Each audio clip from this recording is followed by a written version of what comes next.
The minutes, as committee members have a chance to review, I would entertain a motion to approve. So move. Second. Moved and seconded. All in favor say aye. Aye. Motion carries. Item number 1 under old business is authorization to award bid to John Platt Company for the build pedestrian bridge over Jack Warner Parkway. The contract is $10.6 million. We tabled that last week. As we start the discussion, I'd like to call on the mayor to say a few words. Thank you, Mr. Chairman. As the body requested last week, our team went back and is providing you in the upcoming slide a list of what we think are three appropriate options as it relates to this bid that you currently have. Following Tyler's presentation, or at the end of this presentation, is also the financial picture that would be wrapped around any decision that this committee and the council would make. It would be our recommendation that we do move forward with this, but certainly we would like to discuss that more after you've seen the presentation and digested the facts for yourself. So with that, Mr. Chairman, unless there's any objections, I'll turn it over to Tyler. Any questions for the mayor? Thank you, Mr. Mayor. Tyler, welcome. Good afternoon, council. Good afternoon. All right, we're, as Mayor said, here to talk to you again. We've put together some options, kind of tried to put some pros and cons to each one so we can help flush it out, help the discussion, and just kind of work through what we might need to do for this project. So I wanted to start off, again, kind of to remind everybody, you and anybody who may be watching from home, what is the project? Why are we doing it? How's it being funded? Where is it? Again, it's between River District Park and the Tuscaloosa Amphitheater, connects the amphitheater and the park to the future Savings Center and Event Center, provides that safe connection over Jack Warner Parkway, which now is 4 lanes with a median. It's a long way to walk, especially for children who are expected to be a lot of the users when the Savings Center gets constructed between that and the park. The bridge itself has lighting, security cameras, pretty much the whole package we would expect for something like this.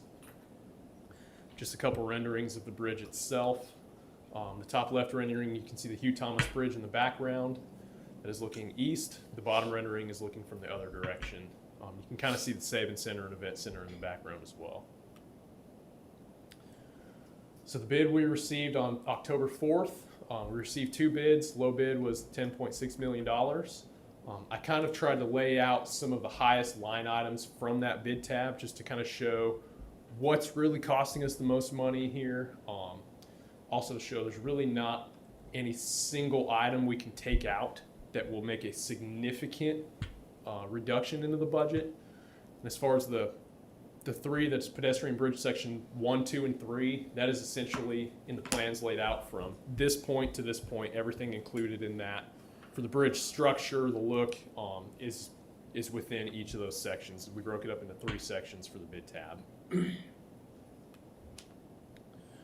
So bid option number 1 would be to accept the bid as is. Pros to that, we know the scope that we're going to get, we know the cost, and we know that it maintains the schedule that we currently have for the project.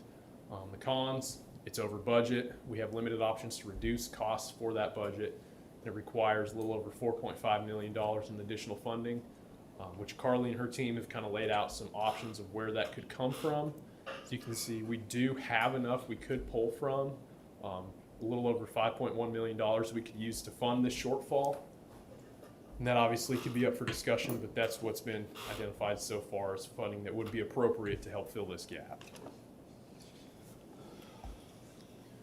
Option number 2, reject and rebid with the same scope. So essentially later, hoping maybe we'd get a better bid price if we bid the same thing later on.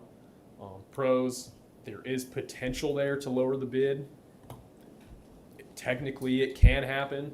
However, like on the con side, historically, that's not what we've seen. We as a city, if we rebid projects, maybe we've had a couple that come back a little lower. Typically, they're going to come back higher. I know consulting with FHWA on this, they've seen it various times. They said 100% of the time that they've seen it, it's always come back higher. What is FHWA? Federal Highway Administration. They're actually administering the grant. And another con is it would delay our overall project schedule by however long we decide to wait to rebid the project. And bid option number 3, we reject the bid, we redesign to try to reduce scope to bring the cost down. Pro to that is, could bring the cost of the bridge down. Cons, the bridge is being used as part of the fundraising for the Savings Center. There could be an impact there that could be hard to really predict. The impact on the bid price with the redesign is hard to say. Would require scope reductions, which again would impact not only the look of the bridge, the function of the bridge, but also some potential stakeholders with the Savings Center. And it could delay the overall project schedule with some additional design fees to actually reduce that scope. Who would do the redesign? TTL would, our main design consultant, or their sub-consultants as appropriate. As far as what could potentially be reduced, we've identified some options as far as some of the lighting, the decorative facade. If it really gets down to it, we could take out landscaping, irrigation. Staircases could be an option. We have staircases and ramps to get you up to the abutment for the bridge. You don't have to have both of them. You have to have a ramp or a way to get, someone in a wheelchair who has trouble getting around up to the bridge. You don't have to have a staircase. However, it is much less functional if you don't have one, because at that point it's significantly longer to go up around the ramp and over the bridge than it would be just across the road. And that discourages people from actually using the bridge and benefiting from the safety factors that it is there to provide. And really at this time, that's our options. At least as we have staff that see fit. We're, like the mayor said, open to discussion, happy to talk about whatever we need to do. I would like to open the questions up. I guess from my perspective, one of the concerns that I've got in all this too is the provisions of the grant. And I know that changes a little bit of kind of how we look at this. Can somebody explain what we've agreed to, what kind of time frame we're on, what are the requirements of the grant that we've already accepted? I want to make sure that, I want everybody on the council to understand that and me I think that's especially. important. Sure. So, yeah. I can speak to grant compliance requirements. And so for the build grant, we have been awarded the obligatory obligation period for being able to create an access to the funds. So the obligation timeline that I think we've talked about previously is not a concern anymore. We have met that deadline and we will be moving forward with that.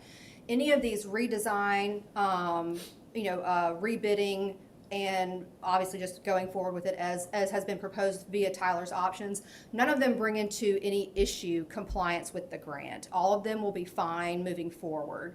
I think that one thing, and Tyler kind of spoke to this, is that in the redesign, FHWA's compliance requirements for the design of the bridge are actually very minimal. And so a lot of what we have worked into the design is of the higher end that we wanted for the downtown area and the Savings Center and the River District, piece. So really, FHWA, if we were to possibly redesign that and bring it down a little bit, they would have no problem with that. That would still meet all grant compliance requirements.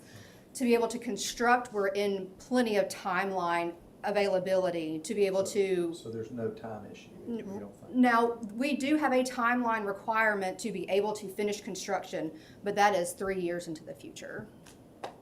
Because it's tied to the Western Riverwalk. Is that right? Or in part of this grant coming from the Western Riverwalk? But grant both, too? so there are 3 components to the grant. The first one is the pedestrian bridge, the second one is the Western River Walk, and the third one is the moorings at the river. So that's all part of that grant? It's all part and parcel, and the 3-year timeline for construction is all for all 3 components. Mr. Chair, Question, yes, sir. Carly, you spoke about the timeline has been met. What was the exact timeline? So our obligation timeline requirement was for September 30th of this year, and we met that. So the general compliance obligation for access of funds has been met, and FHWA is working with us to keep moving forward with that. That was one of the main, issues that we had a few months ago. Did we, Right. am I dreaming this, or did we talk about the construction timeline? Doesn't this have to be completed by end of October or not? of next year, that's what I'm No, saying. sir. No, Not for the grant compliance. Now, Okay. if there are other Okay. timeline Okay. requirements put on otherwise, that's different, but not for grant compliance, no, Okay. sir. questions from committee members, and I would also encourage my fellow council members to engage here and ask questions, because I would like for us to get all of our questions on the table that we can, where we could vote on this by no later than next week. I think that'd be wise as well. So I don't know. All right, so nobody Councilman. laughed. Can we go under the road? In the, I mean, the purpose is to get people from one side to the other Correct. safely, right? if that was one of the things we looked at originally, kind of when we were scoping out the project or planning it, that probably could have been an option. It likely would have been a more expensive option You than the think that would bridge. be more expensive? I do. Just tunneling and going under is pretty complex. It would likely be pretty expensive, but at this point, I don't think that's an option. All right, and we got $3.78 million of lights? So it was When we say lights, tell me what that encompasses, because yeah. I think that strikes most Earth people as a lot of money for lights. Yeah, so the roadway lighting line item that's shown on there kind of incorporates all of the electrical package, was all in that one line item. So it does include lights. That includes some of the street lights on the sides that are kind of our typical lights. That includes the RGB lighting that's actually up on the bridge, both for the safety lighting and the more aesthetic lighting. That includes like the conduit and the wires that's going to the lighting. Includes the materials, labor, everything that really goes into that entire package. So it's not just lights on the bridge going over, it's lights along the road in either direction?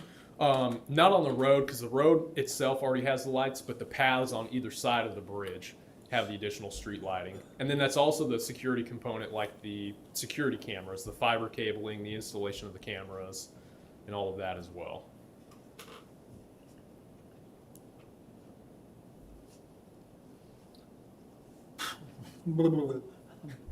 Anybody else? It's a lot of money. I just- but- It's, when you talk about the scope, we'd have to go back and, I don't think we dreamed we'd be dealing with double-digit millions. I'm sorry, John. No, that's okay. What- It's just, I think that $3 million for lighting, it does seem extremely high, but from what I understand, all of this is expensive. That's And you correct. can either have it or cut way back. That's correct. Tyler, Go ahead. can you speak to what we initially thought this would be versus what it is now? The challenges to get to where we want this bridge to be. Sure, yeah. Okay. So originally when it was scoped out, it would have been April of 2020. So it was when River District Park was still kind of in its infant phases of design. It was when the Savings Center had been introduced, but was really at the very, very beginning of the planning phase. And it was really just a bridge to connect the two. Since then, going through design, not only have we run into issues with the foundation and how to support the bridge, not only on the old landfill, but around the Hugh Thomas Bridge, and some of the requirements that AlDOT has put on us for the bridge, which definitely drove the foundation price up. Gotcha. The look and feel and the dynamics of both River District Park and the Savings Center have changed as well. Okay. And so the level of what we're looking at has elevated, and that has kind of required the bridge itself to be elevated to meet the standard of the two, and make that one really nice, consistent feel and look between all of it. So it sort of feels like a catch-22. If you have all of this new, modern, I'm gonna use the explosive building, River District Park, amphitheater, Savings Center, what am I missing? Event Center, connecting all of that. there's a standard of expectation coming with a pedestrian bridge. So if we lowered that standard because of financials, would that change a part of what we are gonna have as it relates to the complex of the Savings Center and all of the other buildings that are surrounded? That's probably an answer. I think, and it's a very good question. When we passed Elevate Tuscaloosa back in 2019, and it came into effect in fiscal year 2020, the goal was to invest in projects like this that created a more experienced economy. The pedestrian bridge is going to be a link to arguably Tuscaloosa's now most popular park to a piece of property that if we go with the consultants' estimations, the Savings Center will draw 177,000 people a year, and the Conference Center will draw 200,000 people a year. So you're talking about an economic epicenter of 350,000 plus a year that are going to be drawn into this area of Tuscaloosa that does not exist today. When you go to other major cities, even mid-level cities such as ours, there's always those places within those cities that have those unique and defining features that draw people into their community. This bridge is definitely that. And certainly, if this were a general fund project and not an Elevate project, the calculus might be a little bit different. But we're building this to a standard that meets that experienced economy. The other thing, and this is certainly important, is we know with the Savings Center, the Savings Discovery Center, there's a high level of private participation. You were just updated last week, where we are fundraising not only for the capital, but also the long-term operating. It's very important that this area reflect that standard, that not only now for the capital campaign, but 10 years from now, 20 years from now, we've still got a key private sector funding into the foundation itself so that it continues to excel. My calculus, and certainly I shared this with some of you personally, this time last week, I would have probably said, let's reject the bids and let's wrap in January and look at the, just with the Western Riverwalk bid package, they'll go out then. But after meeting with our engineers, TTL, discussing this with construction experts in the field, the components that drove this bid price high are not going to come down marketably. And I'm worried that now that this price has been set in the market, if we go back to bid, we may not get back even to this. There's not going to be millions of dollars worth of savings at this level. Now, if we reject and go back to a more basic standard, maybe. The Elevate budget, certainly the Elevate budget can handle it. The other thing I'd say too is this cost estimation came out in April of 2020. The world has certainly changed a great deal since then as well. That's not all of the pricing increase, by the way, but that's a large portion of it. So my recommendation would be certainly for you guys to think about it, do your own due diligence. But I think the best option would be to do that. If I had the crystal ball, I wish I did. I don't know what the market will look like in January of 23 when we go to bid on the Western River. So current staff recommendation would be accept and move on. Accept and move on. We also have 5.5 in the Western Riverwalk budget itself overall that serves as a grant. We wouldn't need to do a budget amendment at this time, but it's certainly at the point the Western Riverwalk came in is when we would have to do a budget amendment. And the funding sources that you saw Tyler list in the first or second slide, those would be the funding sources by which we could pull from. We have roughly $1 million plus in the 20A contingency. We came in 565 under on River District Park, 400 on Northern, and we have a projected surplus this year in Elevate of 3.1 million. So You're we're, basically putting the cash in. Right. yeah. Yeah. And again, if we do accept the bid, there is an opportunity for us to sit down and value engineer. And we did that with River District Park. But it would be premature to try to estimate any type of savings we might could get at that point. And I But you think, should have some. Right. I think we touched on it, and I've just forgot, we had at least conversationally talked about trying to save on duplicate mobilization costs by combining this with the Western River Walk. What did we come to? Did we come to the fact Do we have that anyone from TTL? there would be no savings, or what? Would you mind I touching? mean, did I make that up, or, like, mob costs on this one are just under 6?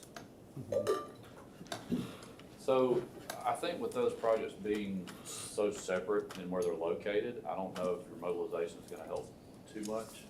And they're so different in that this is a lot of vertical construction. I think your Western River Walk has a little bit of that to it, but it's a lot more of your general site civil. Okay. All right, thank you. Yep.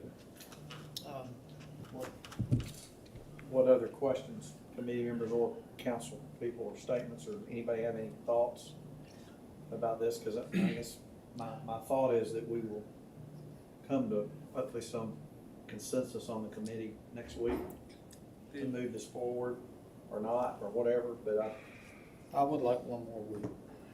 And if we need to double up after that, I'm fine with that, but. Yeah.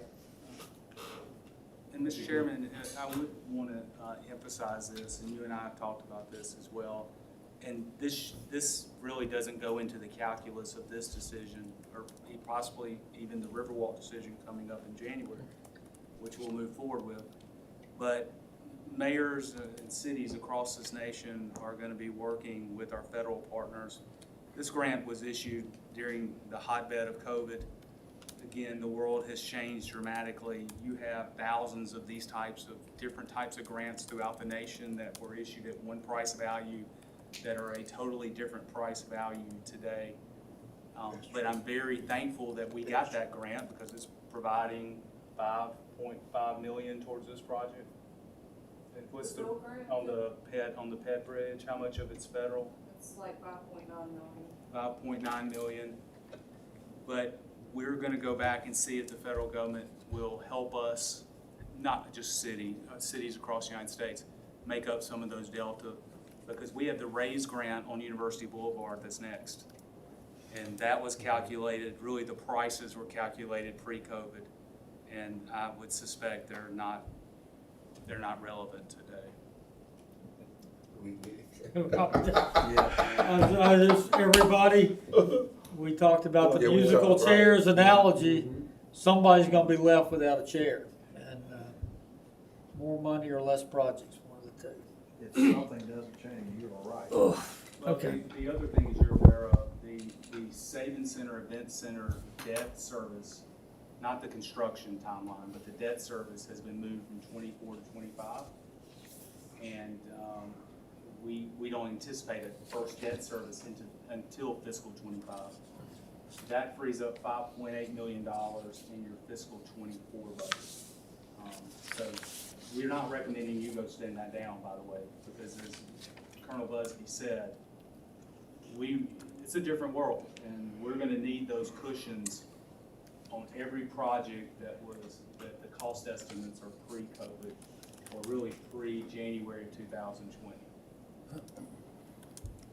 Thank you. Any other committee questions or Do I need to make a motion to table for 1 Yes, week? please. So moved. Second. moved and seconded, any discussion, all in favor say aye. Aye. Opposed? The item number 1 is tabled until next Tuesday.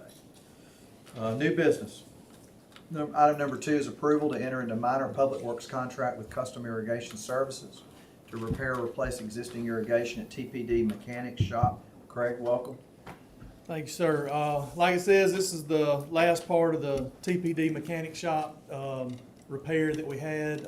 Gene found us savings here to where if we pulled this out of the original contractor that was doing the work, they wanted roughly $4,000. As you can see, this is $3,200, so it saved us $800 plus for getting a irrigation specialist to come in and do the work. So this is Good. within Gene's outside service budget. It is within budget.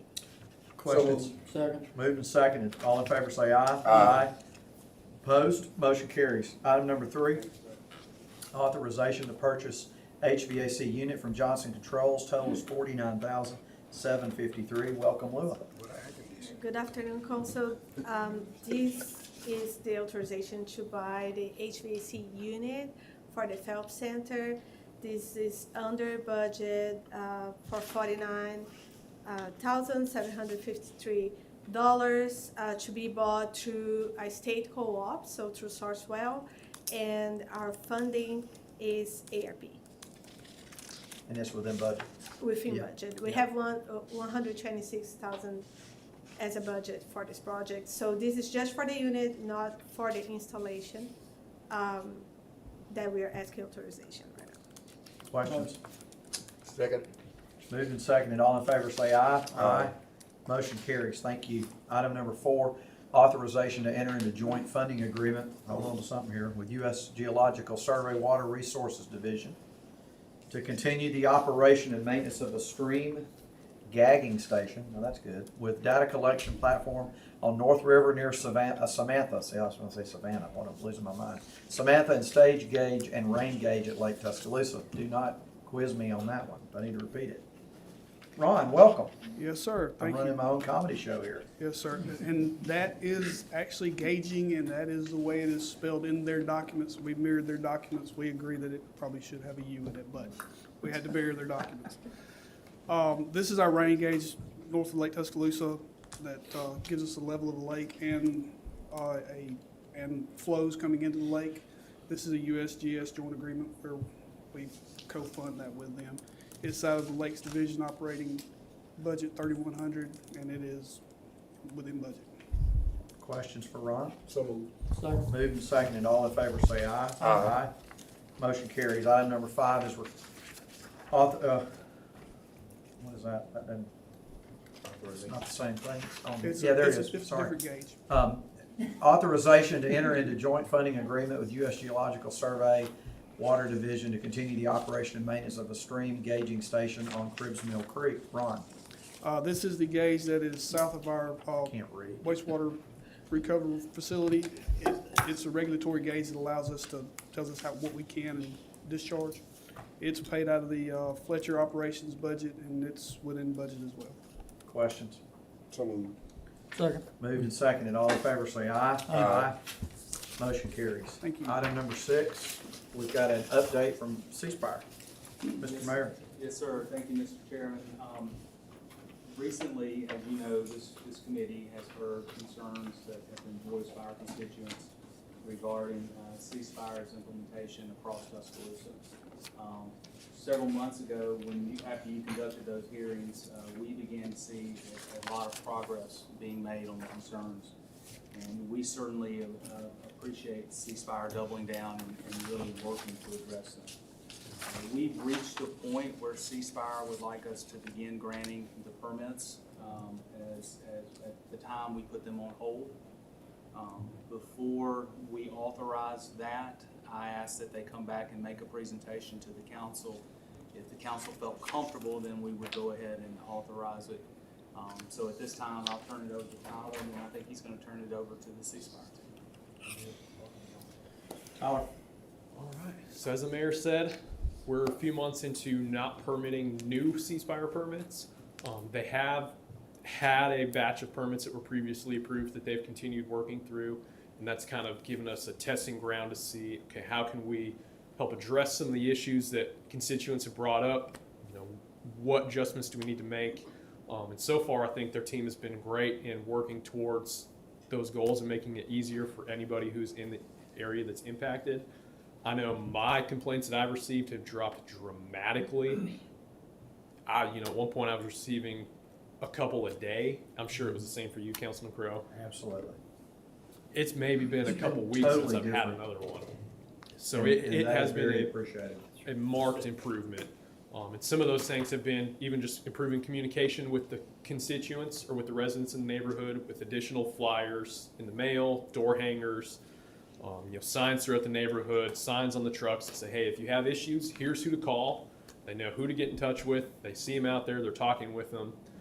and it's made a huge difference. I think the contractors that they're using have really gotten to the point that they realize, hey, we need to slow down a little bit, take a little bit of extra time, make sure we're really conscious about where we're at, what we're doing, and working to really improve the situation out there. Also, to your point, though, Tyler, the biggest thing to me was we addressed a lot of the problems that were hanging out there. So before we kind of started construction somewhere else, we made sure that things were cleaned up and done. And I want to thank y'all for that, because the experiences in the neighborhoods since then have been nothing like they were before. I mean, there's still been some problems, but there's always going to be problems, right? But I think it's just how you handle it, you know, so I appreciate that, so. Absolutely. So I have some of the So C where Spire team here. Brett is on the side that actually feeds the neighborhoods. Yeah. So his team is more going in and actually serving house to house. Adam is on the long haul line that runs from one end of Alabama to the other, who has a couple of outstanding permits. I know he's really itching to get approved so he can get going. Yeah. And Donnie is similar to Darren, who you've met in the past, out in the field daily, working with residents, working with contractors, and make sure it's a good working environment. I don't know if they have anything to say as well while we're here. Yeah, definitely. Yeah, we'd like to say a couple So I was gonna say, Brett, do y'all know where you're asking for the permits yet, or are you just asking to apply? or They should what? be the neighborhoods south of the river. And they should be newly resubmitted, or newly submitted. It's just, I think it's only 5. I think right now I have 5 permits that have been submitted that have not been approved. They've been submitted while they were on hold. 3 of those are Adams. It runs basically from McWright's Ferry Road all the way up to Sexton Bend Drive, up New Watermelon Road, Enterprise Drive through the Yacht Club, all through there. And that's kind of that line that when Brett comes in here to serve all those neighborhoods, it'll feed off that main line.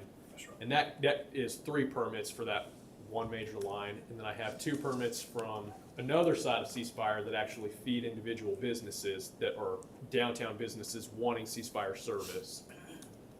So just so you know, we kind of had some org changes also to try to help this. We're actually bringing our management into Alabama and out of Mississippi. So we now have a director that is over Alabama in Alabama. I'm under him, and actually the businesses, the fiber to the home construction, and then the long haul and metro builds are all now going to flow under me as far as the construction side. So I will be involved, and I live in Tuscaloosa, so I have a little bit vested interest in actually, wanting to make sure that we do a good job here, because I am a part of this community. So, I want to make sure we talk about that. But so a lot of these permits are going to be mine, my teams that are applying for these, and also, like I said, Donnie's a part of my team, and our construction manager, and all the different aspects of it. Those guys are all a part of my team now. So, I wanted to make sure that you knew that I was here for you, and that I've got cards if you need one. And feel free to reach out to me at any time. Sure. And I'll get back with you as soon as I can, which is usually pretty quick. It's Tyler can, Tyler and I talk often. What's the time frame of if you're granted a permit, like how long is it gonna take to work these areas, you think? 90 days per neighborhood. Okay. And that is from start to finish. We're talking boring, cleanup, fiber placement, fiber splicers, turnover. Is it all gonna be done at the same time?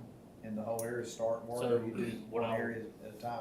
What we've done is we've backed down from that because of all the damages, all the complaints, all the locates that have to be done. I don't want to overwhelm the city by any means on locates, because I mean, y'all got enough on your plate as it is. So we're bringing it down to just 2 neighborhoods at a time.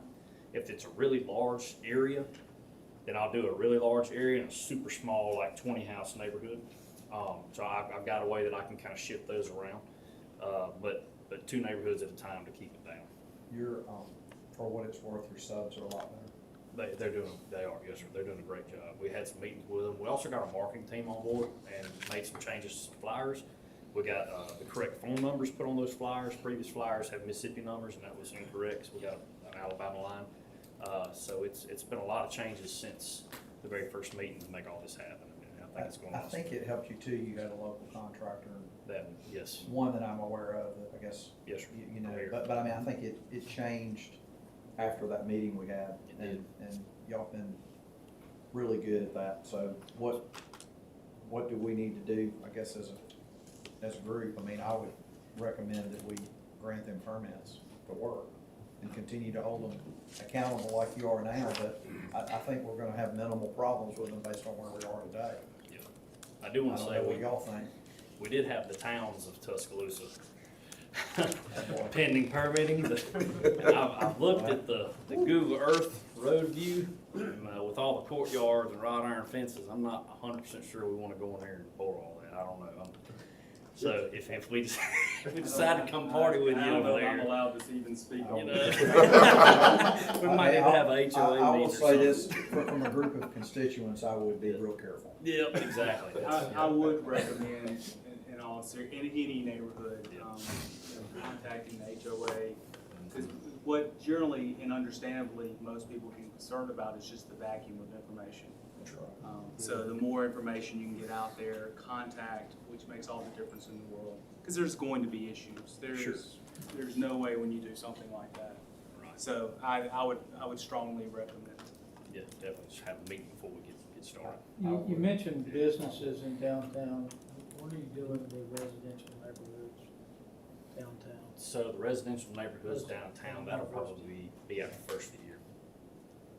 January, February, maybe. So along with Mr. Busby's question, do you all have like a map projection where you all are going to different perspective areas? Yes, Okay. I can share that with Tyler. Okay, thank you. Thank you so much. I What agree other with you. questions do we have?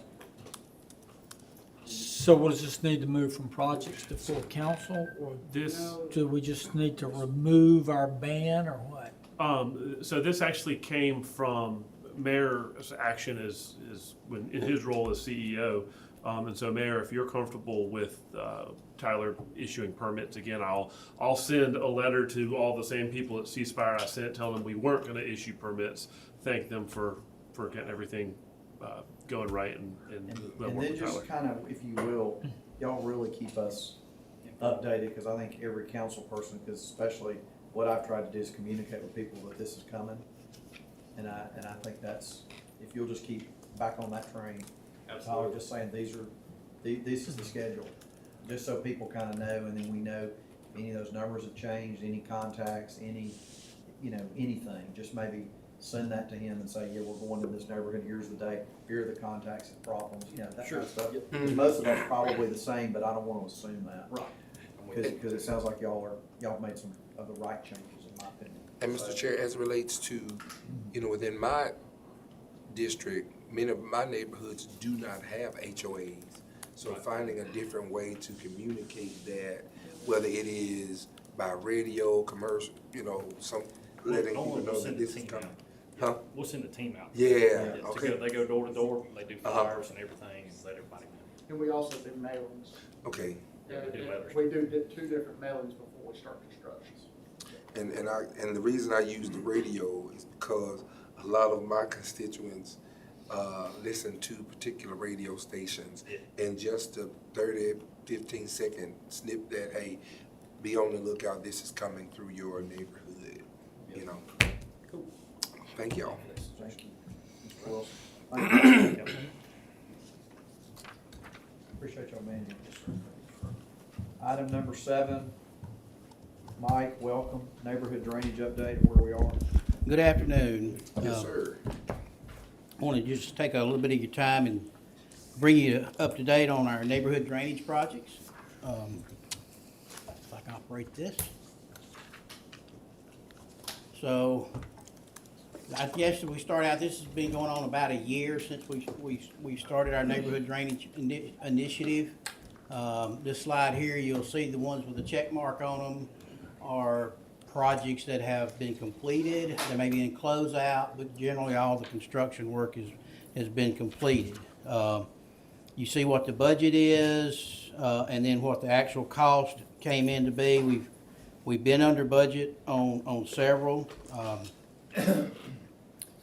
The ones that don't have a check mark on this page are ones that are forthcoming. For example, Odell Drainage is gonna be some drainage improvements in that neighborhood along some ditch lines and so forth. And then the one at the bottom, Academy Drive, we've got some structures in Academy Drive that are beginning to fail. So that is one that we're working on. And then particularly on that one,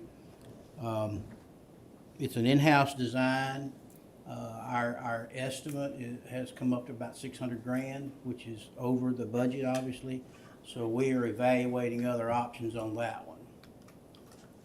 Okay, our next slide here, continuing on. Enterprise Avenue up at the Yacht Club. It is substantially complete as of the 1st of August. Contractor has a couple of small punch list items to take care of, and we'll be wrapping that one up. Gates of Wellington, we're in the process of trying to acquire the easements to do that storm drainage work.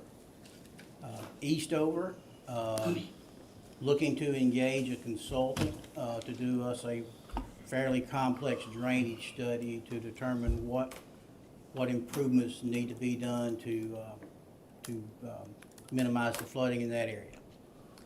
Bell Construction on Hargrove Road, in-house design and in-house construction should be wrapping up in a week or so. It's going quite well.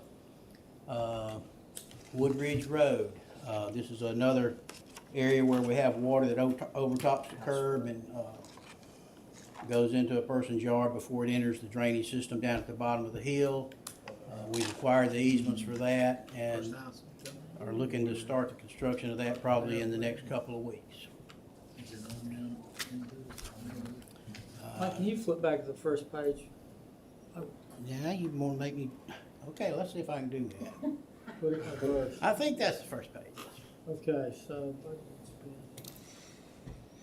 So, just real quickly, let me start. Fairmont Drive was a buyout, if y'all, some of you may be familiar with that. This was a home that's in the flood hazard area. The solution here was a buyout. 3123 50th Street East was a storm structure put in the late 60s. Over time, it's failed. We installed a new system there. The one just below it, storm drainage system that's put in with corrugated metal pipe in the early 60s. Unfortunately, corrugated metal pipe's lifespan is not too long.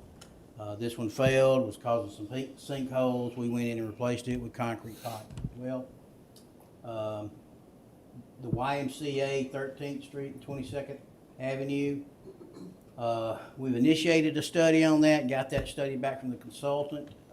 This is the one that I mentioned earlier that, the estimated cost solution was around $10 million, and that we were looking to investigate other options possibly. So, Because they're still underwater, I mean, okay. So 500 for the study, no, we spent we spent 100 on the study. Okay. So we spent 100 of that 500. 500. That's right. And the remaining portion of that 500, will go to some form of design. Okay, all right. Yeah. It'll go as part of the design component with the consultant. And where's the mayor? So He had to step out. okay, well, so how do we decide, how do we make the trade-off? So if we go, okay, we got this much money spent, it's gonna be a $10 million fix. Or we can buy out 4 houses for 1.1 million. How does that decision unfold? We got the, Is that Brian? yes, sir. We got the final report, the final draft report after we had a meeting with you, we had a meeting with the mayor. I think we need to, TTL took what we had initially, kind of broke it out into a phased approach. So I think we need to kind of present that phased approach. We haven't had a real chance to study it completely. We received the final draft report yesterday. So I think OCE needs to look at it. I think our recommendation is going to be to move forward with engineering of the project and keep going forward with that component of it. But Okay, To so answer the your next question. step is then, after immersing yourself in the study, you come back to projects with some recommendations, is that what happens next? Can the study be done for 400,000? No, the study's been the done. engineering I'm can be talking done. engineering work, sorry, I said the wrong thing, but, We don't have a proposal in hand, but I would expect it could be done for that amount. okay. So. So I think we'd let's have, move it. we'd have a meeting to kind of figure out how to go forward with you and the mayor. Okay, so Or what's a if you prefer, reasonable we- time, a month, two? When does it reappear here as the next actionable step? Approval of an engineering contract, I would say early next year. So as we move, go ahead, flip over for one page for just a second, because the question I wanted to ask was, if we got, after moving that 500,000, that's what we've got now, right? That's right. And then, so here's budgeted, but not, so what's already in the queue, and how much does that leave to add the next projects that are coming up? Well, Am I asking the right question? I mean, I think so. we got $750,000 neighborhood drainage, we got some already programmed on the schedule. How much is left? how many projects are left? No, how much money is left? Right now, there's $775,000 left to do something with. How do we That in- determine what we're gonna do something with? Which projects come up? But I think that's why we all gotta come up, Yeah. because I'm looking at, That- I'm looking at right now, That's- District 6 got I know. over $1 million, and District 7 got 175, District 4, But 5. a lot of those that are already there, we've already kind of said, Yeah. we just gotta fund them. Yeah, that's These what that I are on thought. there, we've already kind of talked through part of that. Yeah. A little bit, but there's more money in there now, and I know that each one of us have met with them, because I think in every Right. one of our districts, there's supposed to be a list of things that are kind of, some of them are ready to go, aren't they, Mike? I think a few of them are. Some are, We yes, just need sir. to continue to put money in this. And we need to look at, how That's many important. projects that y'all have that were unfunded, that are already on the list, And right? paving too. We have this, and again, this is a small snapshot of what we have. I think it's about $38 or $39 million worth Right on. of drainage projects that we already know about, and are in some level of analysis, let's say. So there's plenty of projects out there that And for instance, the Eastover, which $250,000 is a lot of money, but that's a pretty good size project over there. I mean, still get It is, questions about it, yes, you know. yeah, that amount of money is going to pay for a study, and then maybe some of the remainder could be earmarked toward the engineering contract, for the solution. Y'all done a little bit of work out there already. We've done some analysis, the complexity of that flooding issue, we feel like we need to bring a consultant on board for that. I think so too. When can I get an update on the projects in District 2? The best way to do that is let's just schedule a meeting with the engineering office, and we'll bring you up to speed. Okay, because that 19th Street and 10th Avenue, all of those were some projects of major concerns. Councilman Busby hadn't let me get that far yet. Hey, I just want to make sure that we keep that in Hey, Raven, eyesight. after you have that meeting, I think it is important that we, and I am committed to doing this, that we have a project in everybody's district. Yeah. And we work with them to establish what those priorities are, and then we're gonna figure out where to find some money. I think Because so. I think we've got lots of drainage issues in this city. I agree. And I think engineering counts on y'all in your districts to bring to the forefront what y'all feel are your highest priorities in your districts. I'll just say this now, about a year, now just about, I meet with engineering every 3 weeks. It's a set time every 3 weeks, and it's just great. I highly recommend it. Well, other council. I think it helps I both agree, Brian sides. is a good It, guy to go to. Brian Gurney. I get them all in there. You get them all. 6 Yeah, of them. me too. I'm gonna get them all. Brian, I'm gonna put you on the spot, get them all together, okay? Him and Tyler.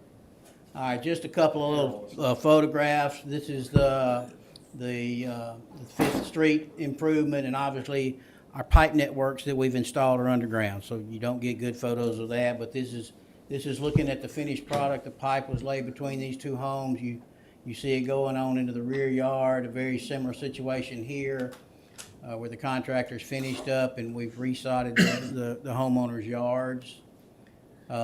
This is out at Woodland Forest, the Gabion basket repair. We were about $30,000, I think, under budget total on this project.